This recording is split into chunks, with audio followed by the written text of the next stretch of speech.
Assalamualaikum Bu. Permisi Bu. Ya Bu, silakan dulu ya. Bagaimana kabarnya Bu? Alhamdulillah baik. Ada keperluan apa ya Bu ya?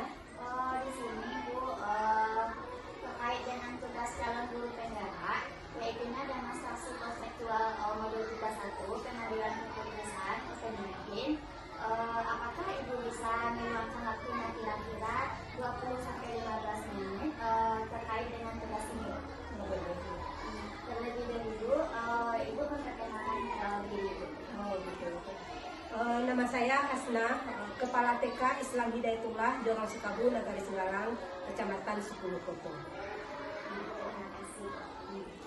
Yang pertama Bu, di sini saya akan menanyakan selama ini bagaimana Ibu dapat mengidentifikasi kasus-kasus yang merupakan dilema etika atau rujukan moral? Gitu ya. Selama ini saya mengidentifikasi kasus-kasus dilema etika. Saya berkoordinasi dengan teman-teman sejawat yang ada di sekolah untuk kasus tersebut siapa yang terlibat. Dengan melihat kebenaran yang ada, dilakukan pengujian kebenarannya terlebih dahulu. Lalu bermusyawarah untuk mengambil keputusan sesuai dengan peraturan yang kami tetapkan di sekolah. Oh gitu Bu. Yang kedua, bagaimana Ibu menjalankan pengambilan keputusan di sekolah Ibu, terutama untuk kasus-kasus di mana ada dua kepentingan yang sama-sama benar atau sama-sama mengandung nilai kebajikan. Memang agak sulit dan selama ini itulah kendala kami yang agak sulit kami pecahkan di sekolah. Tapi untuk kasus tersebut memang kami sebagai seorang pemimpin untuk mengambil keputusan dari permasalahan yang sama-sama benar tersebut agar tidak ada yang merasa disalahkan dan hubungan antara atasan dengan bawahan atau dengan guru-guru di sekolah tetap berjalan baik. Maka saya mengambil keputusan berpatokan kepada nilai-nilai kebajikan yang lebih bermanfaat untuk orang banyak, serta berpegang teguh pada peraturan yang telah kami sepakati di sekolah bersama-sama. Selanjutnya, sebelum pertanyaan ketiga, langkah-langkah atau prosedur seperti apa yang bisa Ibu lakukan selama ini? Sebelum mengambil keputusan yang final istilahnya, kami melihat dulu dari suatu permasalahan yang ada dan mencari fakta atau data-data. Setelah itu pemanggilan yang bersangkutan atau yang bermasalah. Setelah itu berkoordinasi dengan pihak terkait. Kemudian berkomunikasi bersama staf serta guru yang bersangkutan untuk menyelesaikan permasalahan tersebut. Pertanyaan yang selanjutnya, hal-hal apa saja yang selama ini Ibu anggap efektif dalam pengambilan keputusan pada kasus-kasus dilema etika ini? Hal-hal yang menurut saya efektif bahwa keputusan yang saya ambil adalah melakukan konferensi internal dengan guru lain. Pertanyaan kelima, apa saja yang selama ini merupakan tantangan dalam pengambilan keputusan pada kasus-kasus dilema etika ini? Tantangan saya dalam mengambil keputusan terkait dengan kebijakan yang berkaitan dengan anak-anak pejabat, sehingga kedepannya memiliki dampak pada kebijakan sekolah terkait dengan turut campurnya pihak-pihak lain. Lanjut untuk pertanyaan ke-6, apakah Ibu memiliki sebuah tata cara atau jadwal tertentu dalam sebuah penyelesaian kasus dilema etika? Apakah Ibu langsung menyelesaikan di tempat atau memiliki sebuah untuk menyelesaikannya, bentuk atau prosedur seperti apa yang akan Ibu jalankan? Karena kasus ini munculnya tidak rutin atau tidak menentu, sehingga tidak ada kami jadwalkan khusus untuk penyelesaian kasus dilema etika. Tergantung ringan beratnya kasus tersebut. Jika kasus itu ringan, maka bisa diselesaikan secara langsung di saat itu juga. Tetapi jika permasalahannya yang berat sehingga memerlukan penanganan yang lebih melalui tahapan-tahapan yang dibicarakan yang pertama tadi.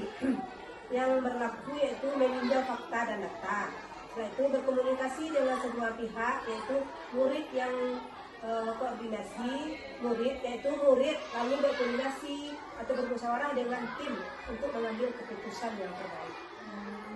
Pertanyaan yang ketujuh ya Bu, adakah seseorang atau faktor-faktor apa yang selama ini mempermudahkan atau membantu Ibu dalam pengambilan keputusan dalam kasus-kasus dilema etika ini? Faktor-faktor yang mempermudah saya dalam mengambil keputusan adalah berkoordinasi yang baik dengan tim seperti wakil atau staf guru, komite, wali murid, serta peraturan yang berlaku atau yang disepakati bersama. Baik Bu, pertanyaan terakhir. Dari semua hal yang telah disampaikan pembaca tadi, pembelajaran apa yang Ibu petik dari pengalaman mengambil keputusan dilema etika selama ini? Pembelajaran yang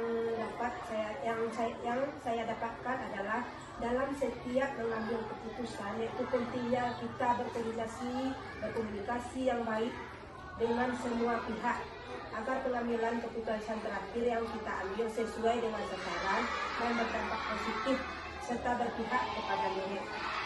Itu yang kami ambil selama ini. Terima kasih ya Bu atas waktunya sudah meluangkan waktunya untuk saya hari ini. Ya sama-sama Uyen. Itu yang bisa saya bantu untuk Uyen. Sudah itu Bu. Berterima kasih sekali saya untuk kepada Ibu. Assalamualaikum Bu.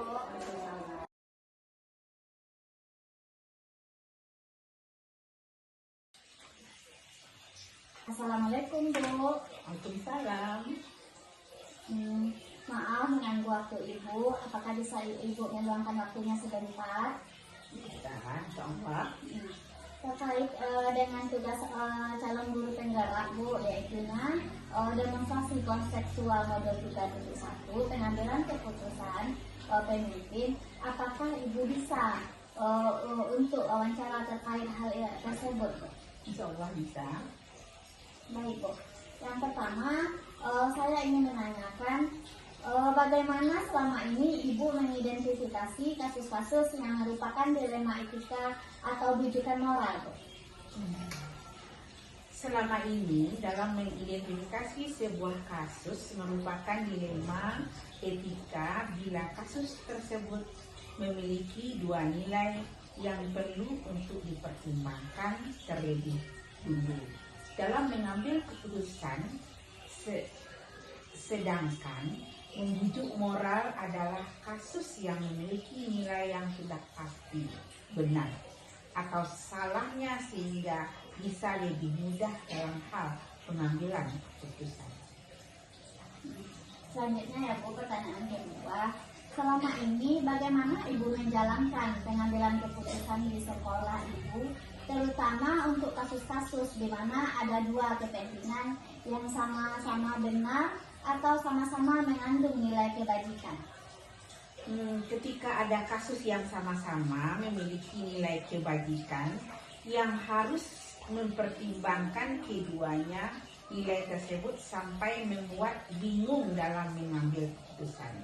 Harus berusaha terlebih dahulu membuat keputusan dengan nilai kasihan dengan memberi kesempatan agar bisa melakukan perbaikan. Namun bila tetap tak ada usaha untuk memperbaiki, maka nilai keadilan yang digunakan. Baik Bu. Selanjutnya pertanyaan ketiga, terkait langkah-langkah atau prosedur seperti apa yang bisa Ibu lakukan selama ini Bu? Langkah-langkah pertama yang biasa dilakukan adalah dengan komunikasi untuk mencari tahu apa sebenarnya yang terjadi, lalu memberikan teguran dan surat pemanggilan internal yang dikeluarkan kepala sekolah. Bila teguran dan surat pemanggilan internal tetap tak diindahkan juga, maka langkah selanjutnya ada konsultasi dengan pengawas Kemudian BKD bila tetap tak ada usaha dan niat baik untuk memperbaiki. Baik Bu. Selanjutnya yang pertanyaan keempat, hal-hal apa saja yang selama ini Ibu anggap efektif dalam pengambilan keputusan pada kasus-kasus dilema etika ini? Hal yang efektif dalam pengambilan keputusan adalah dengan adanya komunikasi, namun bila tetap tak bisa diajak komunikasi dengan baik, maka teguran dan peringatan dari dalam sekolah, kemudian konsultasi pada pihak atas bila tetap tak ada perbaikan. Ya baik Bu. Selanjutnya, hal-hal apa saja yang selama ini merupakan tantangan dalam pengambilan keputusan pada kasus-kasus dilema etika ini Bu?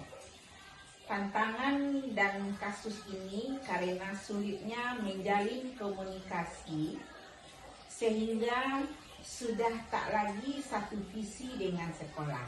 Bila nilai kasih sayang tak juga berhasil, maka harus segera ditindaklanjuti dengan nilai kebajikan.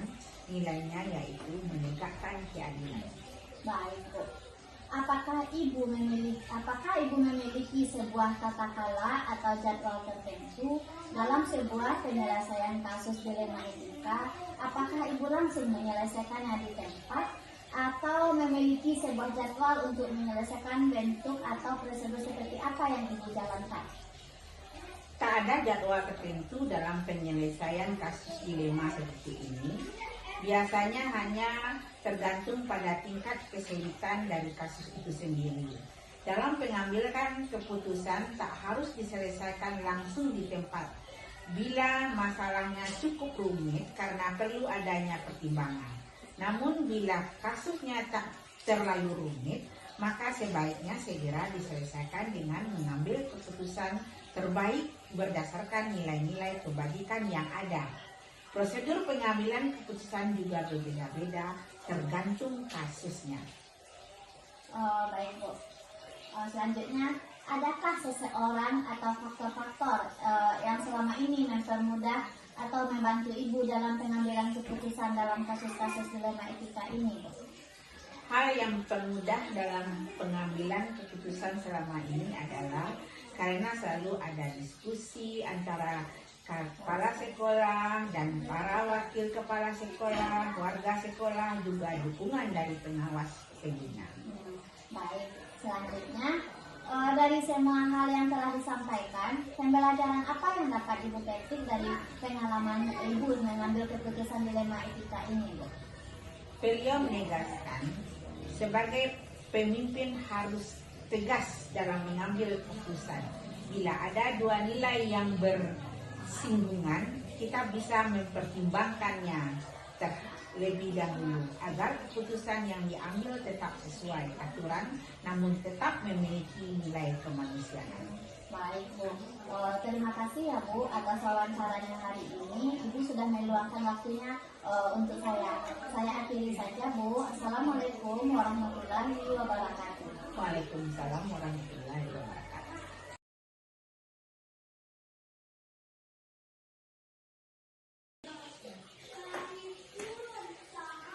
Assalamualaikum Bu. Waalaikumsalam warahmatullahi wabarakatuh. Ada yang bisa Ibu bantu, Ibu? Ya Bu, ada terkait dengan tugas calon guru penjara, yaitu demonstrasi konseptual modul 31, pengambilan keputusan pemimpin. Apakah Ibu bisa meluangkan waktunya untuk wawancara terkait hal tersebut ini Bu? Insya Allah Ibu yang akan waktu. Baiklah Bu, yang pertama saya akan menanyakan bagaimana Ibu dapat mengidentifikasi kasus-kasus yang merupakan dilema etika atau butuhan moral ini Bu? Dari kasus yang ada dapat dibedakan menjadi dua, antara dilema etika yang benar, antara benar dan butuhan moral yang berdasarkan pada benar atau salahnya. Baik Bu. Selama ini, bagaimana Ibu menjalankan pengambilan keputusan di sekolah Ibu, terutama untuk kasus-kasus di mana ada dua kepentingan yang sama-sama benar atau sama-sama mengandung nilai nilai kebajikan.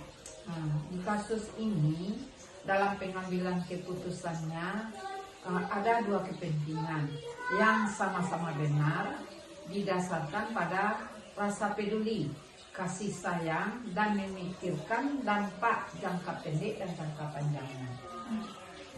Baik. Selanjutnya langkah-langkah atau prosedur seperti apa yang biasa Ibu lakukan selama ini? Langkah-langkah atau prosedur dalam pengambilan keputusan yang biasa dilakukan selama ini adalah dengan melakukan analisa kasus, melihat siapa saja yang terlibat, nilai apa saja yang bertentangan, kemudian data dan faktanya mendukung, serta melakukan uji kebenaran atau salahnya. Hal-hal apa saja yang selama ini Ibu anggap efektif dalam pengambilan keputusan pada kasus-kasus dilema etika ini, Bu? Mengenai bahwa ada nilai-nilai yang saling bertentangan dalam situasi ini, menentukan siapa yang terlibat dalam situasi ini, mengumpulkan fakta-fakta yang relevan dengan situasi ini, kemudian pengujian benar atau salah, kemudian paradigma benar-benar lawan benar. Selanjutnya, hal-hal apa saja yang selama ini merupakan tantangan dalam pengambilan keputusan pada kasus-kasus dilema etika ini? Hal ini merupakan tantangan adalah pertimbangan segala dampak yang ada, berpikir dengan matang dan jangan menuruti emosi, kemudian jangan terpengaruh oleh arahan orang lain, dan menentukan tentang nilai-nilai kebenaran. Selanjutnya, apakah Ibu memiliki sebuah tata cara atau jadwal tertentu dalam sebuah penyelesaian kasus dilema etika? Apakah Ibu langsung menyelesaikan di tempat atau memiliki sebuah jadwal untuk menyelesaikannya? Bentuk atau prosedur seperti apa yang Ibu jalankan? Kalau pada kasus dilema etika ini, kalau dia bersifat ringan, biasanya Ibu langsung diselesaikan saat itu juga. Namun pada masalah yang lebih besar, diperlukan jadwal tertentu untuk menyelesaikannya sesuai dengan yang telah dengan peraturan yang kita buat. Adakah seseorang atau faktor-faktor apa yang selama ini mempermudah atau membantu Ibu dalam pengambilan keputusan dalam kasus-kasus dilema etika ini? Kalau yang membantu Ibu adanya kemudian teman sejawat yang berperan aktif di sekolah, yang memberikan wawasan dan pengetahuan baru sehubungan dengan prosedur pengambilan keputusan dalam menghadapi dilema etika ini. Baik, Bu. Selanjutnya, dari semua hal yang telah disampaikan, pembelajaran apa yang dapat Ibu petik dari pengalaman Ibu mengambil keputusan dilema etika? Kalau pengambilan keputusan yang dilakukan dengan mempertimbangkan paradigma dan proses berpikir dalam dilema etika, yang selanjutnya dilakukan pengujian menggunakan langkah-langkah sistematis sesuai pandangan Ki Hajar Dewantara, yaitu murid akan merasakan kebahagiaan setinggi-tingginya setelah melaksanakan prosedur pembelajaran, atau saat ini kita menyebutnya dengan sebagai merdeka belajar. Baik ya, Bu, sudah berbincang dengan hari ini. Terima kasih sudah meluangkan waktunya, Bu, atas wawancara tugas saya ini, Bu. Saya akhiri saja. Assalamualaikum warahmatullahi wabarakatuh. Waalaikumsalam warahmatullahi wabarakatuh.